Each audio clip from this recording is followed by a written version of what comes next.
Hello everybody, welcome back to 10 Man Collections, and today, like I said in the short, I'm starting off another encounter out of this book. They saw Sasquatch, and this one had to be in Quebec, Canada.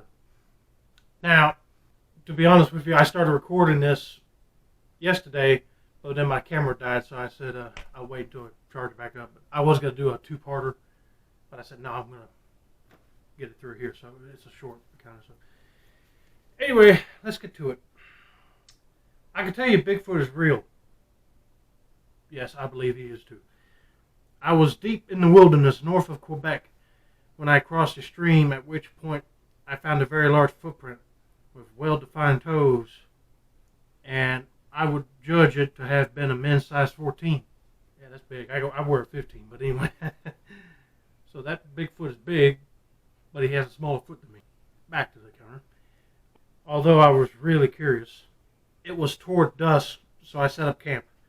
I thought no more of it until 3 o'clock the next morning, when I heard a crackling and snapping that something was moving through the brush in a very careless fashion.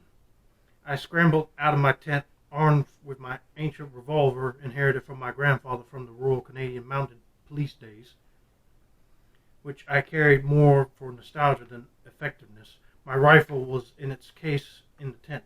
As I shone my powerful lamp around the area, its terrific brightness must have been enough, because the noises moved off, and in a few minutes it was quiet again. Re-entering my tent, I don't recall being able to fall asleep again, but I did, and when dawn broke, I was up and ready. I ate a cold breakfast, and taking my rifle, I made a wide circle around my camp, searching for some sign of what this is apparently upset creature has been doing during its search. Now, cold breakfast, I would probably try to reheat it again, but anyway, that's just me. So, since the trip was not en route to another destination, and I plan to stay here for another week, I had no time frame. This camp out was a reward to me for putting up with the tremendous pressures and strain from being an upper manager in an investment firm. Yeah, I don't want to work in that type of line of work either way. After a tremendously difficult year in which we had one crisis after another, until we finally turned the corner to ending with a very successful financial picture, I didn't want to speak to another soul for at least a full week. So now I find another creature who seems like my overstressed counterpart in the animal world. I circled in an increasingly wider circle as close as I could judge, because the terrain consisted of hummocks of swamp grass that indicated a previous wet season, with thick alderbrush that was like coil springs that would leave a welt on my face, arms, and any exposed areas on my body. I know that's going to hurt a little bit, but anyway. I had chosen this place for my camp because it was the only area raised up enough to provide dry ground for my campsite, and was on a knoll about 30 meters across, and with a nice view of a deep, clear mountain lake that set 100 meters away, so was an easy jaunt with my inflatable rubber boat. First of all, an inflatable rubber boat, I would probably get like a pontoon boat for me, but anyway, because of my weight and everything, I might sink in those, but anyway. The mosquitoes were not out in force yet, so it was pleasant. My exploration found nothing but some flattened swamp grasses, which could have been from deer, beaver, or muskrat, as no actual bare ground was exposed. When I finally cut my sleuthing short and returned to my camp, I discovered that I had been visited. My tent was leaning in one corner, my backpack had been ransacked, and it looked like someone had checked every item out of curiosity, but nothing was damaged. My guests had inspected everything, and some packages of snacks and cookies were strewn about. In short, content. So whatever it was had helped itself to a snack, but my noisy return had eventually frightened it off. I don't pack too much gear as I have a fiberglass tote that I pull much like a toboggan that rides over the long grass like it would on snow. Being that this knoll my camp was on was the only hard ground around, I searched carefully for footprints, and I found a sunken area that looked like a large heel had sunk in, and the ground was almost bare clay, which revealed a set of 4 human-like toe prints. 4? Ooh. Well, unless the 5th toe didn't press in all the way, but anyway. The print was about 50 centimeters long, and the next track was about a meter away. Daggum, that creature had a long stride. Anyway.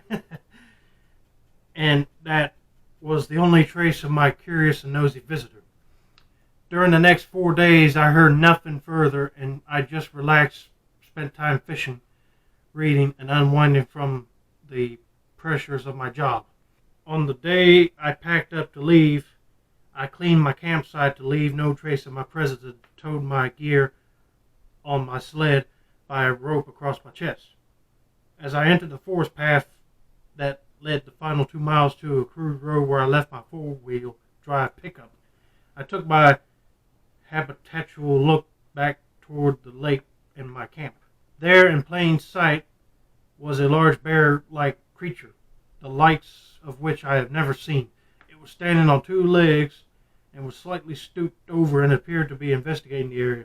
It was shaggy like a bear that has multicolored fur in the spring, and it looked to be more similar in physical shape to a man than an animal. Or you're looking at a Bigfoot dude. Well, don't bother him. He might be just curious. It did not have the bulk of an ape or the shape of an animal accustomed to walking on all 4s.